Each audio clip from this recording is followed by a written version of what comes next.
former senior advisor to President Obama, whose new book is titled Untrumping America, a plan to make America a democracy again.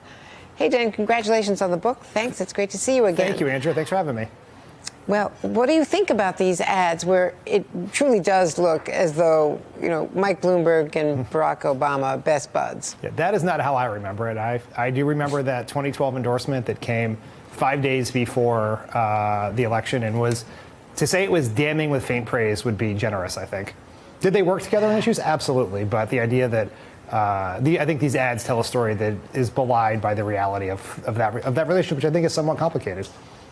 Well, do you think President Obama or people close to him have objected to the ads? I don't know President Obama's reaction to it. I've heard from a lot of people who are from the larger Obama universe who are surprised by them, I think, and maybe a little frustrated, particularly since you can't turn on a television in most states in America without seeing them 100 times in a row.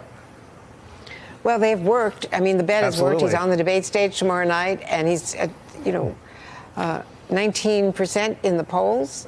Bernie Sanders, of course, is right now looking more like a prohibitive favorite at 31% if this proceeds, if he doesn't get derailed in Nevada or South Carolina on his way to Super Tuesday. And his fundraising machine is as good or better than it was in 2016. So what does the Democratic picture look like to you? Well, I think you nailed it exactly right, which is, as we sit here today, 2 weeks before Super Tuesday, Bernie Sanders is the prohibitive frontrunner for the Democratic nomination. Now, there are 4 big events between now and Super Tuesday. You have a debate tomorrow night, you have Nevada, you have another debate, you have South Carolina.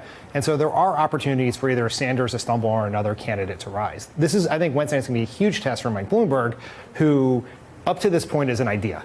He's basically known to vote millions of voters around the country as a progressive hero who's best buds with Barack Obama. He's going to be going from being an idea to a person with a record on stage on Wednesday night, and how he handles that will determine his ability to stay viable in this race, I think.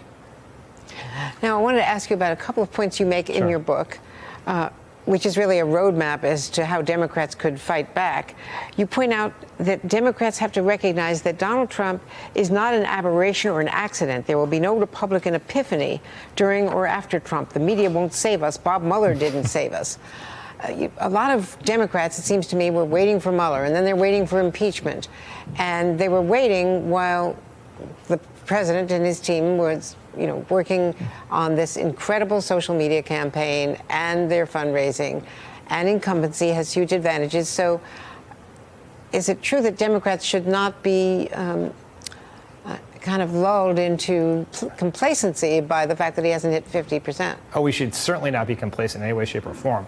I think there has been, among some Democrats, this idea that Trump is a glitch in the system and the system will ultimately save us. But we have to recognize that Trump didn't break our democracy. We have Trump because we have a broken democracy. So the only way that we're going to stop Trump now and stop future Trumps is to win this election in 2020. And then Democrats have to take on the idea of reforming our political systems and fixing our democracy so that the majority of voters in this country actually have their voice heard, which is not as what is happening right now, as we have a president who's sitting in the Oval Office having received 3 million less votes than the woman he was running against.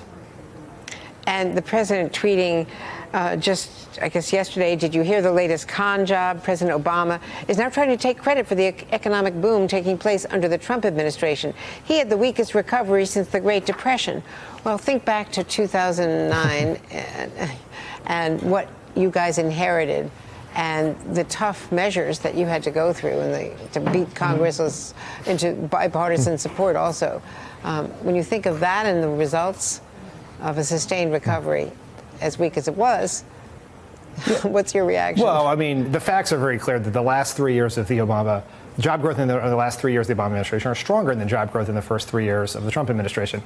I think that fighting that retroactive battle for credit is something we should fight for in the history books, not in this election. I think ultimately the way Democrats are going to win this election is by taking on Trump and reframing the argument from how strong is the economy to who is the economy working for. And we do that by pointing out the fact that Trump's plan is not to help middle-class folks and the working folks he claims to be a champion of. His plan is to cut Medicare, cut Social Security to help pay for a giant tax cut for corporations and Wall Street. Like, we need, every Democrat should say all the time that there are major corporations like Amazon, Netflix, others who are paying $0 in federal taxes, while Americans, some are paying even more under Trump. And so we have a great argument to make, but we have to take it head on. And arguing over who gets credit for where we are, I think is not necessarily going to work with the voters we need to turn out in this election.